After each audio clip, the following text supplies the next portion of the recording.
Of course, but that's a lovely idea that, to start going up to people and saying, "Excuse me, would you mind if I take your picture?" There's something very gracious. I think that would be nice. Yeah.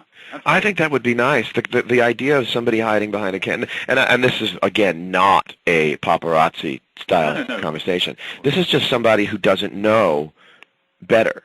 Yeah. And I don't, again, true to the definition of not knowing a better way to do it, which would be, "Excuse me, John, do you mind if I just take your picture real quick?" And then I'd be able to say, "Sure," and then kind of maybe adjust for a second. You just think, get your good side. Yeah. Get your right side or your left side. Yeah. Have you ever, obviously, you take a lot of pictures. Have you ever been inspired musically from a photo? Have you ever seen a photo? Oh, yeah, absolutely. Tell me about that. Well, I've got a lot of Jim Marshall stuff. Jim's a friend, and every time I go to his house in San Francisco, he ends up sending me an invoice for way too much money because I've taken way too many photos. But the best photos I've ever taken are out of Jim Marshall's house. That's my new line. So, I've got Miles Davis in a boxing ring in '71 and Jimi Hendrix with his fist up in the air rehearsing for the Monterey Pop Festival in '67 and John Coltrane in '63 in his backyard. There's some color Jim Marshall shots that are just absolutely riveting, And I get to wake up in the morning and stare at them from bed and really think about the day. Do you have any of your own photographs on the wall? Have you blown up any great pictures of your own and framed them? I had one, who I didn't get to mention who I think is wonderful is Danny Clinch. Oh, yeah, cool. Danny's a friend, too, and Danny's taken a whole lot of pictures over time and done some video stuff, too. I moved not long ago, but when I did have my roots a little more set down, I gave myself one picture to put up in the house of myself, and it was Danny Clinch had taken it back in 2002, and I put it over my toilet. Was that deliberate, or was that? Yeah. That was the only place I was going to allow myself to put a photograph of myself up in my house. Was going to be in the water closet. In the water closet. Yeah, that's a little bit back to the courtesy and the etiquette. Yeah. Among your crew, are they big picture takers as well? Are you all taking snaps? We're all taking snaps. Yeah. That's the great thing too. As much as I've commented on a little bit of the difficulty of people always having a camera, it also benefits really well too. I know that if I'm with the band or go out somewhere to dinner, I don't really have to bring my camera. It would give me ultimate control, but in terms of stone cold documentation of something happening, the world will always have a picture. Someone's going to take a picture. So I don't have to worry so much about, who's got the camera. I just love having my own camera because I'm a real stickler for framing things.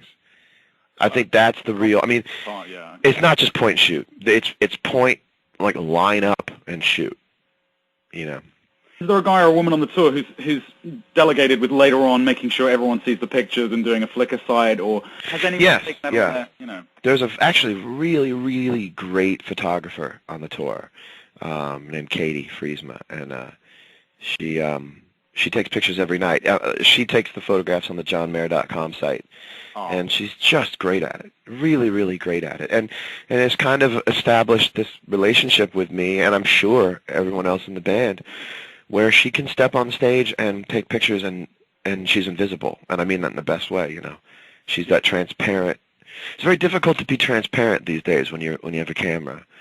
And but it's a comfort level, isn't it? And she's yeah. And I've also tried to give that comfort level to people, to other art. The more comfort that you're able to have with a photographer, the better pictures you'll have. And having been at the subject of a lot of photographers, do you have any tips for people who are photographing friends, or how to make people comfortable? How have photographers made you comfortable? Oh, wow, it's just a vibe, I think. It's not a glass of wine. It's not a beer. You know what it is? It just has to be made quick. No, it's not. It's not a bar car. I think it has to do with the intention of the photographer.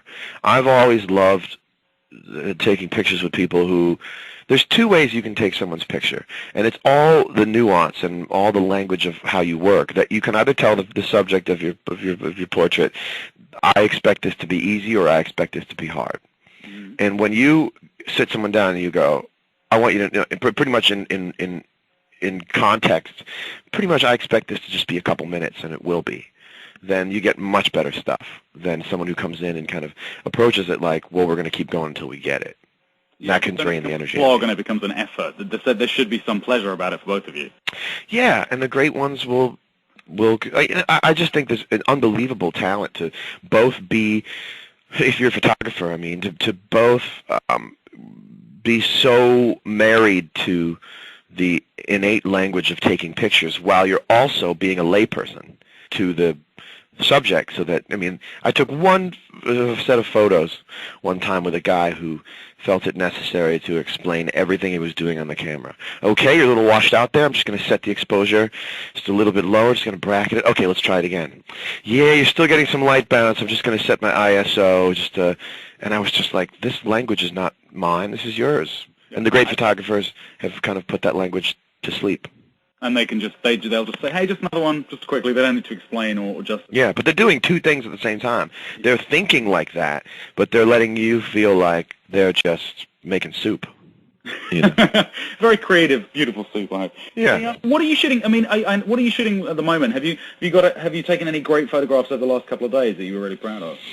You know what I've been doing with my... I have a D80, and I've been photographing watches, so I got myself a macro lens. I've really been enjoying cataloging small little trinkets, small watches and stuff. So I got a little light box. I know it's not probably the answer you were expecting. I didn't happen to travel back in time and photograph Run DMC or something. I just got a really cool diffusing box and was taking pictures of some vintage watches that I have and getting a kick out of it. Total kick. Of abstract sense, I presume, like close up and getting the mechanism and all of that. Yeah, well, really close, just getting the dial and getting. I mean, the thing about macro is that when you get that close, any deviation from front, moving forward and backwards will just kill it. I mean, again, it's like ultimate sharpshooting. Yeah. How can you get the actual topography of the ink on the dial by really lining it up and using the right equipment, using the right lighting, and when you get it, it's really gratifying, You're very patient, man. Well, I like the surgical aspect of it. Yeah, I mean, a friend of mine came over to my house the other night, and we were going to go out, whatever that going out means, and there was a clamp on my kitchen table with one of those Bogan clamp arms, and my Nikon was up on it, and I have this diffusing box, and I've got these two lights with the photo floods in them, and he's going like, "Are you crazy? Do you have to do everything yourself?"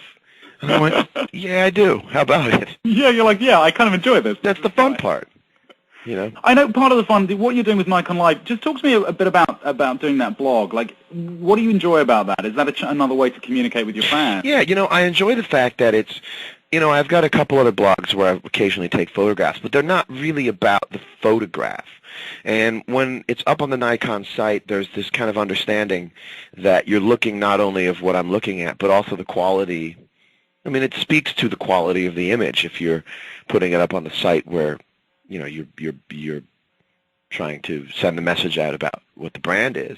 Because it's actually more exciting for me to put those pictures up because that people are both looking at the subject of what you're shooting and they're looking at the quality of the image. How you shot it. Yeah, so I feel a little bit, I feel like I've got the future of Nikon on my shoulders every time I want to take a picture. I'm sure you can handle it. I'm sure. Yeah. Oh, I'll be okay. Well, thank you so much for taking a little time this afternoon. Before you've got a show tonight. Good luck with the show. Oh, thank you. Sure. And I'll look forward to seeing more of your photos online. I do too. Thanks so much, John. Thanks so much. Thanks to John Mayer, who'll be on tour all summer and, of course, taking more pictures for us when he stops off in each city. You can get in touch with us and download more of these podcasts from the Nikon Press Room online. And, of course, if you have any more questions, you can always get in touch with the guys at MWW, who can provide you with any more information about Nikon.